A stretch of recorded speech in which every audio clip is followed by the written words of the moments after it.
we have Howard Goldman, who's the Chief Executive Officer of Humboldt Storage and Moving. Howard, great to have you again. Yeah, good morning. And good Howard, to see you guys. I want you to tell the listeners what Humboldt does, but then after that we want to talk about what it's like to try to be an entrepreneur, run a business, and also have one of your children, your daughter, on Dancing with the Stars. How do you juggle all of that at the same time? Because that required you to be doing a lot of travel too, correct? Yes, that is correct. And it's a great topic. I'm looking forward to talking about it.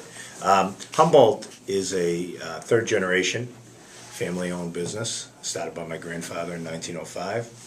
And we've grown to be one of the largest United Van Lines agents in the country. We do moving, both domestic and international. We do fulfillment, logistics, warehousing, office moving, any kind of moving involved, we can do it. And we think we're as good, if not better, than anybody in the Boston area. As far as talking about the challenges of business and family, it's a great topic, which is why I was excited to come this morning. And I thought a lot about it. And, you know, life is full of... It's a balancing act, and it's a question of where you set your priorities and how you do it. You know, as you get older, which I'm doing every day, you realize you cannot do everything in life, and you really have to decide what's important. And when you make a commitment to your family, which I think I have and my wife has, you have to make some trade-offs somewhere, because it's a big commitment.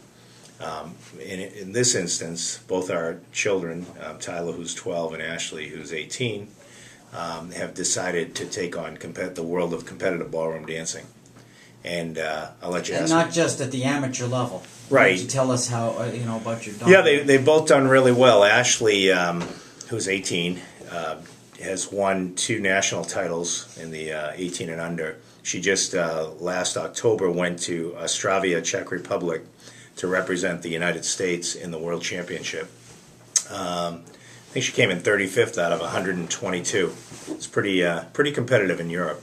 And just recently, from her accomplishments, she was asked by Dancing with the Stars to audition for a new segment they had called Ballroom Battle. And she won the audition out in Utah and worked with Louis Van Amstel from the show. He was her choreographer. And won the semifinals, and just recently, 2 Tuesdays ago, I think it was May 3rd, something like that, she was on the show live, and we had a great experience. And then along with that, my son Tyler, who's 12, has won a world championship, and he just won the national title in Provo, Utah. And he's got quite a future ahead for himself, too, if he decides to pursue that. Ballroom dancing as well? Well, yeah, they both ballroom dance, but they don't compete. They do Latin ballroom. They don't do standard ballroom, because they want to focus on winning championships in Latin. It's hard to do both. Now, entrepreneurship for most people is a 24/7 endeavor, and your business is an extremely competitive business. There's, anybody can undersell anybody and promise service. And you have to do a lot of travel to take care of these kids, don't you? Yeah, that's, the interesting thing is, I did not realize my wife was the dancer in the family. She was danced ballet when she was younger, and my daughter started in ballet, so I had no idea about the dance world. I'm a purebred mover, Give me a piece of furniture, I can handle it. Give me a piano and I'll Exactly. That's about my dance level. And when you get into the high-level competitive ballroom, which it really is, it's a full-time commitment. Both my kids practice 4 or 5 hours a day, about 5 or 6 days a week. And go to school. And they both amazingly done well in school and been able to keep up with it. But the travel is incredible. I mean, we go all over. I mean, they have to be in Paris, France, London, England, Utah. On your nickel? Yeah, on my, yeah. You want me to start crying like a baby? I will soon. Very, very expensive sport, because you basically have to pay for all the costumes, all the lessons, all the travel, all the hotel.